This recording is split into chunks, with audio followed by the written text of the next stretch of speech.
कक्षा 9 की student finally आपका यहाँ पर सामाजिक विज्ञान का अर्धवार्षिक परीक्षा 2025-26 का पेपर लेके आ चुके हैं।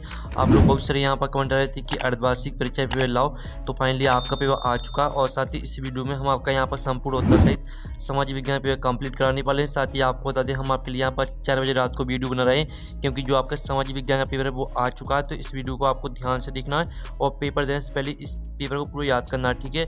तो आप लोग वीडियो को लाइक जरूर कर लीजिए, चैनल को सब्सक्राइब कर लीजिए, ठीक है। आप यहाँ पर दिल्ली कक्षा 9वीं अर्धवार्षिक परीक्षा 2025-26 समाज विज्ञान का पेपर है। आपका हिंदी इंग्लिश वजन दोनों में आपका पेपर रहने वाला है। मार्क्स 75 नंबर का रहेगा। टोटल क्वेश्चन आपके 30 रहेंगे। टाइम आपका 3 घंटे रहने वाला है।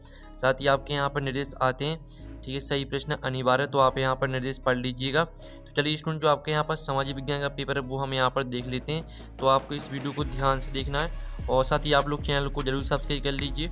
चलिए आपका जो पेपर है वो हम यहाँ पर देख लेते हैं। तो सबसे पहले तो आपके यहाँ पर दी गए हैं, ठीक है, सही विकल्प आपके यहाँ पर दिए गए जो कि आपके 6 नंबर के रहने वाले हैं। तो आपको यहाँ पर ध्यान से देखना है, ठीक है। और साथ ही आप यहाँ पर पहला आता फ्रांस की क्रांति कब हुई थी, तो आपका आता 1779, ब आता 1789, सा आता 1799, द आता 1809। तो फ्रांस की क्रांति कब हुई थी, तो इसका राइट आंसर आपका यहाँ पर 1789 हो जाएगा, बा राइट आंसर रहेगा।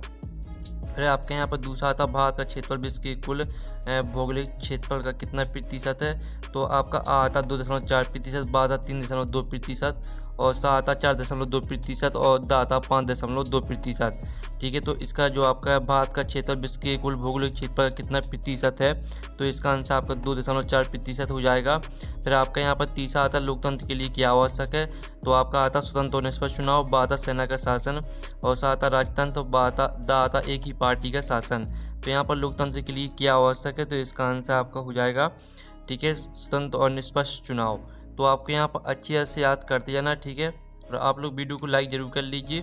फिर आपका चौथा आता भारत में हरित क्रांति के संबंध किससे है, तो आपका आता दूध उत्पादन, बा आता मछली उत्पादन, और सा आता कृषि उत्पादन वृद्धि, और द आता वन संरक्षण। तो भारत में हरित क्रांति के संबंध किससे हैं, तो इसका आंसर आपका कृषि उत्पादन वृद्धि हो जाएगा। फिर पाँचवा आता रूसी क्रांति का मुख्य नेता कौन था, तो आपका आता हिटलर, बा आता लेनिन, और सा आता मुसोलिनी, और द आता माओ।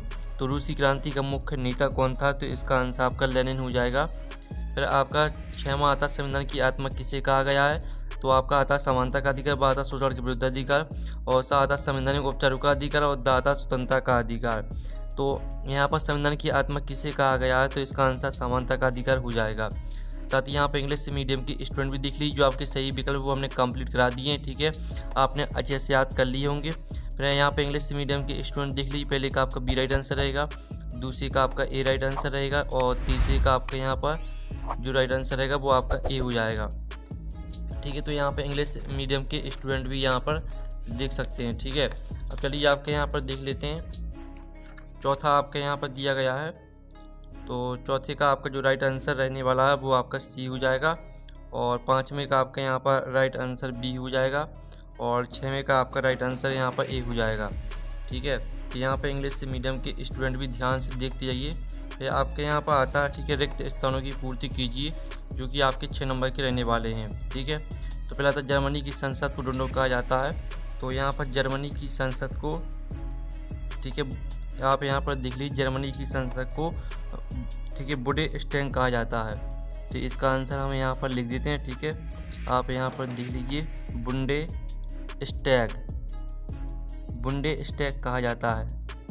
फिर आपका आता भारत की सबसे लंबी नदी नोट है, तो भारत की सबसे जो लंबी नदी है वो आपकी गंगा हो जाएगी, ठीक है। गंगा आपका यहाँ पर दूसरे का आंसर रहेगा। फिर आपका तीसरा आता रंगभेद की नीति नोट देश में प्रचलित थी, तो इसका आंसर आपका रहेगा रंगभेद की नीति दक्षिण अफ्रीका देश में प्रचलित थी, तो दक्षिण अफ्रीका आपका यहाँ पर इसका राइट आंसर हो जाएगा।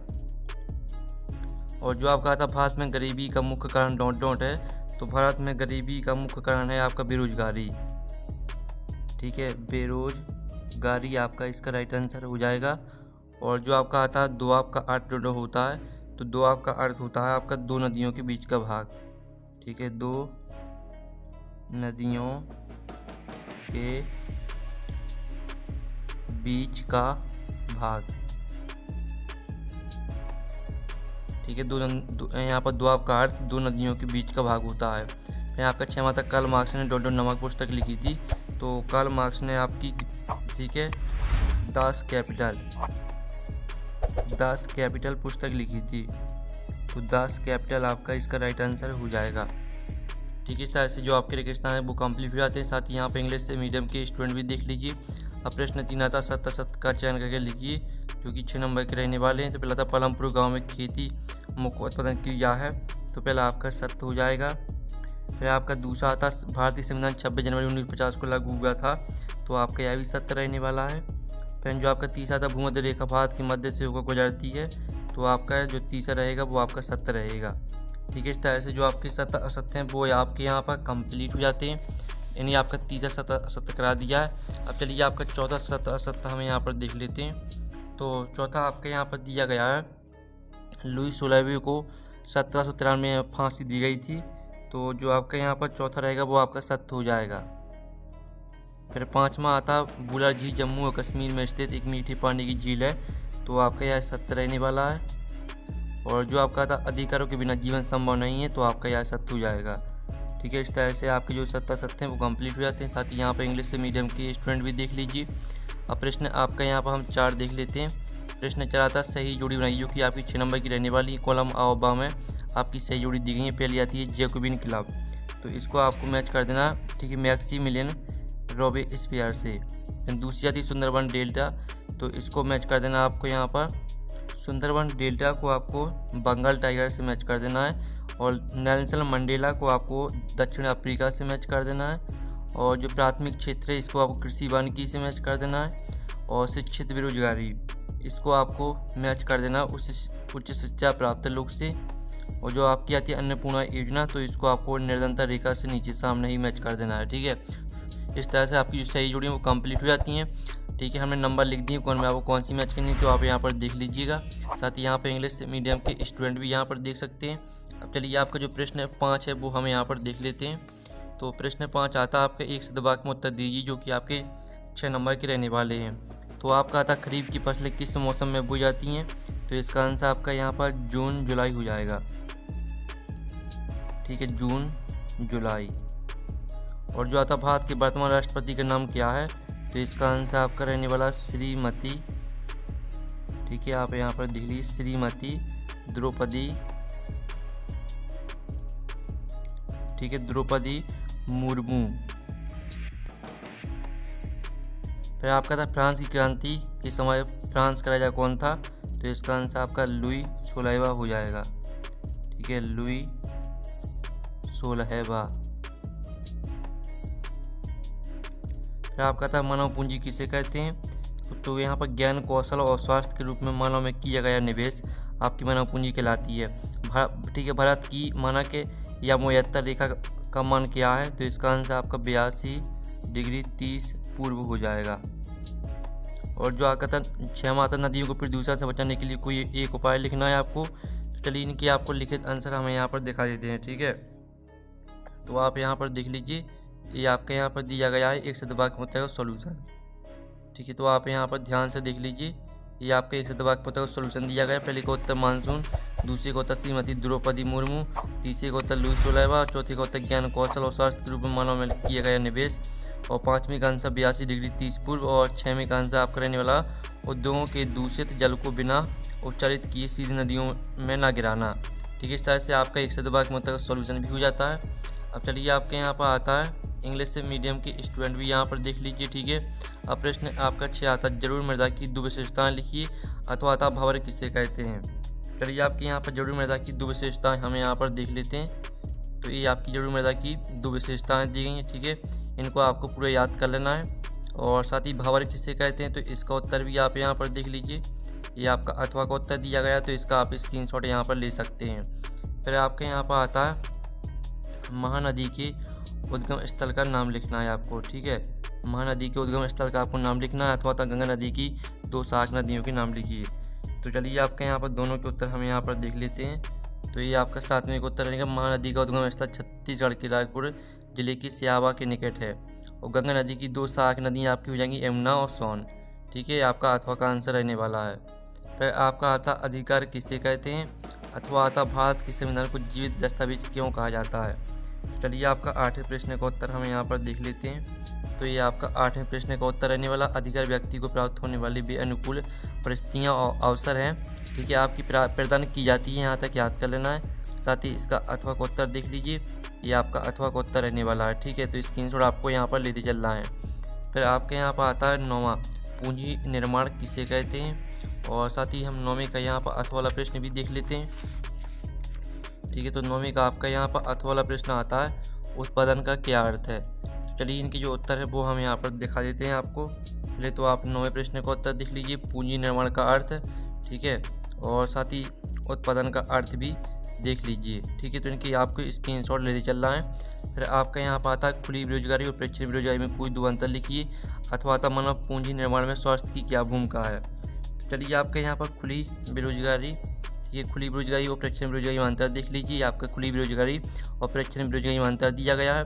साथ ही मानव पूंजी निर्माण में स्वास्थ्य की क्या भूमिका है, तो इसका उत्तर देख लीजिए। आपको 2 हेडिंग याद करना, उत्पादकता, दक्षता, ठीक है। तो इनका स्क्रीनशॉट आप यहाँ पर ले सकते हैं। फिर आपके यहाँ पर आता है मानव संसाधन अन्य संसाधनों से किस प्रकार भिन्न है, और अथवा आता सर्व शिक्षा अभियान का क्या उद्देश्य है, ठीक है। तो चलिए आपका 11वें प्रश्न का उत्तर हम यहाँ पर देख लेते हैं। तो ये आपका 11वें प्रश्न का उत्तर रहने वाला है, ठीक है। इसका स्क्रीनशॉट ले लीजिए और साथ ही सर्व शिक्षा अभियान का उद्देश्य देख लीजिए, अथवा वाले का उत्तर देख सकते हैं, ठीक है। आपको पेपर देने से पहले इसको पूरा याद करना है। फिर आपके यहाँ पर देख लेते हैं 12वां प्रश्न। तो 12वां आता नाजीवाद का मुख्य सिद्धांत क्या था, अथवा आता खूनी रवैया की घटना क्या थी। तो आपका हम 12वें प्रश्न का उत्तर देख लेते हैं। ये आपका 12वें प्रश्न का उत्तर दिया गया, तो इसका आप स्क्रीनशॉट यहाँ पर ले सकते हैं। साथ ही ये आपका खूनी रवैया की घटना दी गई है, तो इसका भी आप यहाँ पर स्क्रीनशॉट ले लीजिए।